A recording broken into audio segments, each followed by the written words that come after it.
Media সকল সহকর্মীবৃন্দ আসসালামু আলাইকুম, শুভ সকাল। আমি বিকাশ চন্দ্র দাস, উপপরিচালক, জাতীয় ভোক্তা অধিকার সংরক্ষণ অধিদপ্তর, ঢাকা বিভাগীয় কার্যালয়ে কাজ করছি।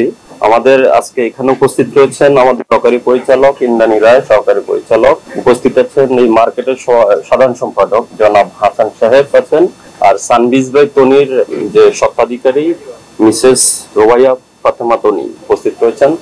আপনারা নিশ্চয় অবগত আছেন যে গত 13ই মে 2024 তারিখে জাতীয় ভোক্তা অধিকার সংরক্ষণ অধিদপ্তর একটা টিম এখানে এসেছিলেন। একজন অভিযোগকারী সানবিজ বাই তনির একজন ক্রেতা অভিযোগ করেছেন উনি পাকিস্তানি পোশাক বলে বিক্রয় করেছেন, কিন্তু বাস্তবে সেটা পাকিস্তানি পোশাক নয়। এই মর্মে একটা অভিযোগ করেছেন ভোক্তা অধিকার সংরক্ষণ অধিদপ্তরে।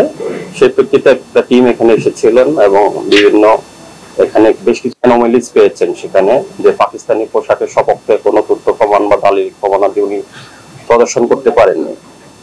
এছাড়া আরো বেশ কিছু সমস্যা ছিল, কসমেটিক্স এর একটা বিষয় ছিল। এসব কারণে প্রতিষ্ঠানটা বন্ধ করা হয়েছে, সাময়িকভাবে ব্যবসায়িক কার্যক্রম বন্ধ করা হয়েছিল এবং এর প্রেক্ষিতে মিসেস তনিকে আমাদের অফিসে তলব করা হয়েছে এবং অপরাধ প্রমাণিত হওয়ায় 2.5 লক্ষ টাকা জরিমানা প্রদান করা হয়েছে।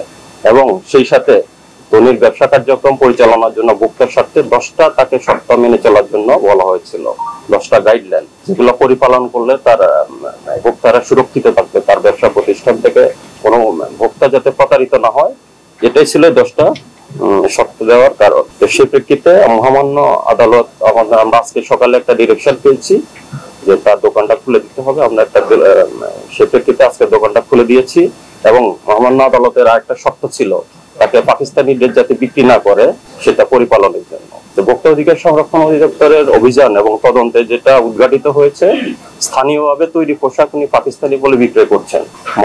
মহামান্য আদালতও এই জন্য হয়তো পাকিস্তানি ড্রেস বিক্রি সাময়িকভাবে বন্ধ রাখার জন্য বলেছেন। তো সে প্রেক্ষিতে মহামান্য আদালত পরবর্তী হিয়ারিং এর জন্য রেখেছেন, কোন সিদ্ধান্ত ঘোষণা করবেন। আজকে আপনারা উপস্থিত ছিলেন, আমরা তার প্রতিষ্ঠানে খুলে দিয়েছি, সে তার দোকানের যাবতীয় মালামাল সহ বুঝে পেয়েছে। আচ্ছা, একটা বিষয় আমরা জানি যে 10 তারিখ হাইকোর্ট যে আদেশটা দিয়েছে দোকানটা খুলে যাওয়ার জন্য, আজকে 12 তারিখ, 2 দিন পরে এসে গেল। আমি অলরেডি আপনাকে বলেছি যে আমরা আজকে সকাল 9:30টায় আমরা আদেশটা পেয়েছি।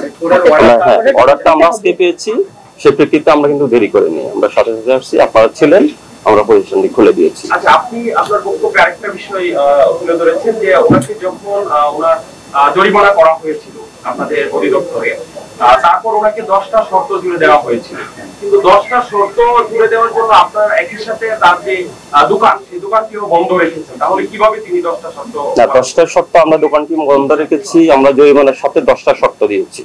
এই 10টা শর্ত তার অগ্রগতি প্রতিবেদন আমাদের অধিদপ্তরে দেওয়ার জন্য বলেছি, এরপরে কিন্তু উনি যোগাযোগ করেননি। যোগাযোগ না করার প্রেক্ষিতে তার প্রতিষ্ঠানটা ঠিক খোলা হবে কিনা এই বিষয়ে আমরা সিদ্ধান্ত দিতে পারিনি। এখন আপনাদের তার প্রতি কি নির্দেশনা? আমাদের নির্দেশনা একটাই, আমরা যে 10টা তাকে শর্ত দিয়েছি, যে গাইডলাইন দিয়েছি, এটা আমরা ক্লোজ মনিটরিং করব। ভোক্তা অধিকার সংরক্ষণ অধিদপ্তর উনি এটা পরিপালন করছেন কিনা। স্বাভাবিক প্রক্রিয়া আপনারা এই ধরনের বন্ধ করে থাকেন সাময়িকভাবে, কিন্তু এটা আবার খুলেও দেন আপনাদের যেটা নিয়মিত কার্যক্রম, কিন্তু আদালতে যাবার ঘটনাটা কেন? আদালতে ওটা ওনার একান্ত নিজস্ব বিষয়, সেটা উনি বলতে পারবেন, সেটা আমাদের জানার বিষয় না। ভোক্তা অধিকার সংরক্ষণ অনুযায়ী, ভোক্তা অধিকার সংরক্ষণের 27 ধারা অনুযায়ী যে প্রতিষ্ঠান বন্ধের নির্দেশনা হয়েছে সেই অনুযায়ী আমরা কাজ করেছি, সেই অনুযায়ী প্রতিষ্ঠান বন্ধ করা হয়েছে।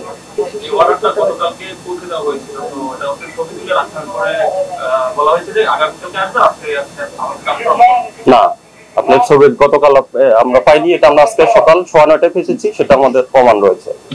আপনাদের প্রেস ব্রিফ শুরু করার আগে উনি কিছু লিফলেট যদি করেছেন, যেটি তার বক্তব্য, ওখানে বেশ কিছু অসংগতি বা আপনাদের বিরুদ্ধে গেছে এমন কিছু কথা ওখানে লেখা আছে। না, সে বিষয়ে আমরা অবগত না, সেটা জানি না, সেটা ওনার নিজস্ব বিষয়, বিষয়ে আমি কোনো কিছু বলবো না। ঠিক আছে, আর কোনো প্রশ্ন আমরা শেষ করতে পারি?